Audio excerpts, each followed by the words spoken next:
नमस्कार विद्यार्थी मित्रांनो, लायब्ररी सायन्स अकॅडमी आपल्या युट्यूब चॅनल तुमचं सर्वांचं स्वागत आहे. जर तुम्हाला लायब्ररी सायन्सच्या व्हॉट्सअप ग्रुपला जर तुम्हाला जॉईन व्हायचं असेल तर 99 21 273 558 या नंबरला व्हॉट्सअप मेसेज करू शकता. व्हॉट्सअप मेसेज करताना लायब्ररी सायन्स अशा प्रकारे टाईप करा जेणेकरून तुम्हाला त्या ग्रुपमध्ये मला जॉईन करता येईल. तर महाराष्ट्रामध्ये लायब्ररी सायन्सच्या अंतर्गत 2118 पदासंदर्भाची भरती प्रक्रिया सुरुवात होणार आहे. शिक्षकेतर पदाच्या अंतर्गत ही भरती प्रक्रिया असेल. म्हणजे पूर्ण वेळ ग्रंथपाल म्हणजे फुल टाइम लायब्ररीयन या पदासंदर्भाची ही भरती प्रक्रिया असेल. कोणत्या संस्थेच्या अंतर्गत किती पदभरती होणार आहे, नेमका नियम काय आहे, किती विद्यार्थी संख्येच्या माध्यमातून किंवा किती विद्यार्थी संख्येच्या नंतर एक ग्रंथपाल पद असेल याची संपूर्ण माहिती आपण 28 जानेवारी 2019 जो आकृतीबंध आहे तर त्या आकृतीबंधानुसार आपण समजून घेऊया. तर या ठिकाणी पहा, राज्यातील मान्यताप्राप्त खाजगी अंशतः पूर्णतः अनुदानित माध्यमिक उच्च माध्यमिक शाळांसाठी जे शिक्षकेतर कर्मचाऱ्यांसाठी सुधारित हा आकृतीबंध आहे. हा सुधारित आकृतीबंध यापूर्वीचे जे आकृतीबंध होते तर या ठिकाणी व्यापकत करण्यात आले. म्हणजे तो जो काही यापूर्वीचे आकृतीबंध होते तर ते या ठिकाणी खारिज करून या ठिकाणी नव्याने हे आकृतीबंध या ठिकाणी जाहीर करण्यात आला. तर यामध्ये पहा, शासन निर्णय आपण समजून घेऊया.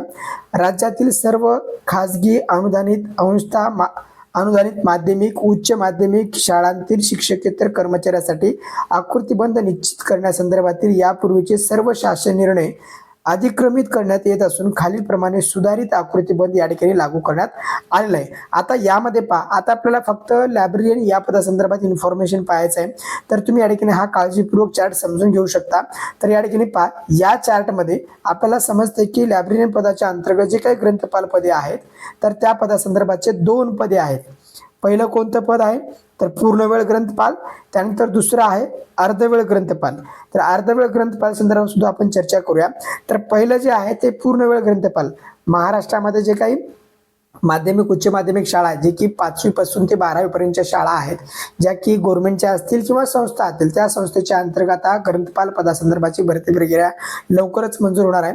तर यामध्ये पहा, विद्यार्थी संख्या 6वी ते 12वी पर्यंतची त्यांनी धरलेली आहे. जर 5वी पर्यंतची जर धरली असती तर ही जी पदे आहे 2118 यामध्ये अजून वाढ झाली असती, पण शासनाने तशा प्रकारचा निर्णय घेतलेला नाही. या निर्णयासाठी सुद्धा आपल्याला या ठिकाणी बऱ्याच गोष्टी कराव्या लागणार आहेत. त्यामुळे तुम्ही सर्वांनी व्हॉट्सअप ग्रुपला जॉईन व्हा जेणेकरून आपला विषय आपल्याला मोठा करायचा आहे. ग्रंथपाल भरतीचं हे महाराष्ट्रातली पहिली लायब्ररी सायन्सवरची अकॅडमी आहे, त्यामुळे सर्वांनी सपोर्ट करा. तर या ठिकाणी पहा, 6वी ते 12वी पर्यंत या ठिकाणी त्यांनी गृहीत धरलेलं आहे. तर यामध्ये पहा, पूर्णवेळ ग्रंथपाल हे पद कशा प्रकारे आहे तर ज्या संस्थेमध्ये किंवा ज्या शाळेमध्ये 1001 पेक्षा जास्त विद्यार्थी असतील अशा ठिकाणी या ठिकाणी एक पद या ठिकाणी मंजूर करण्यात आलेलं आहे. म्हणजेच 6वी ते 12वी पर्यंतचे जर 1001 विद्यार्थी असतील तर त्या ठिकाणी एक ग्रंथपाल पद आहे अशा प्रकारचं किंवा त्या ठिकाणी आकृतीबंध लागू करण्यात आला. अशा प्रकारे महाराष्ट्रामध्ये सध्या 2118 पदे या ठिकाणी रिक्त आहेत. म्हणजे येणारी आगामी काळामध्ये जी काही भरती प्रक्रिया असेल तर 2118 पदे या ठिकाणी महाराष्ट्रामध्ये येणार आहेत. वेगवेगळ्या कास्ट कॅटेगरीनुसार या ठिकाणी वेगळ्या जागा येऊ शकतात. तर महाराष्ट्रामध्ये या ठिकाणी जर विचार केला संस्थांमध्ये आणि जे काही झडपीच्या शाळा आहेत तर त्या ठिकाणी 2118 पदे रिक्त आहेत. तशा प्रकारची भरती प्रक्रिया सुरुवात होणार आहे. काल परवाची जर तुम्ही शासन निर्णय बघितले तर त्यानुसार सुद्धा जी काही कारवाई असेल ती कारवाई अति वेगाने पुढे जात आहे. त्यामुळे येत्या 2 ते 3 महिन्यामध्ये लायब्ररी सायन्स संदर्भात सर्वात मोठी भरती महाराष्ट्रामध्ये येऊ शकते. रयत शिक्षणची असेल किंवा इतर संस्थेची असेल ती मोठी भरती प्रक्रिया आता राबवली जाणार आहे. त्यामुळे तुम्ही सर्वांनी आपल्या चॅनल सोबत जोडून राहा. काही प्रश्न असतील तर कमेंट बॉक्समध्ये कमेंट करा. आणि त्यानंतर दुसरं पद आहे अर्धवेळ ग्रंथपाल. हे अर्धवेळ ग्रंथपालचे आत्ता कर्मचारी टोटल महाराष्ट्रामध्ये 1600 आहेत.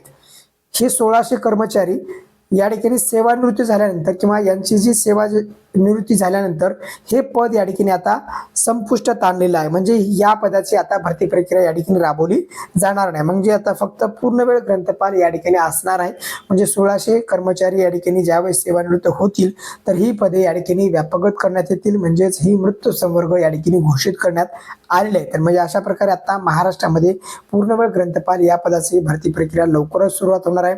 ज्यावेळेस भरती प्रक्रियेची जाहिरात प्रकाशित होईल त्यावेळेस सुद्धा आपल्या व्हॉट्सअप ग्रुपला असेल किंवा आपल्या युट्यूब चॅनलच्या माध्यमातून तुम्हाला माहिती देण्याचा आपण प्रयत्न करू. त्यामुळे आपल्यासोबत जोडून राहा. काही प्रश्न असतील तर कमेंट बॉक्समध्ये कमेंट करा.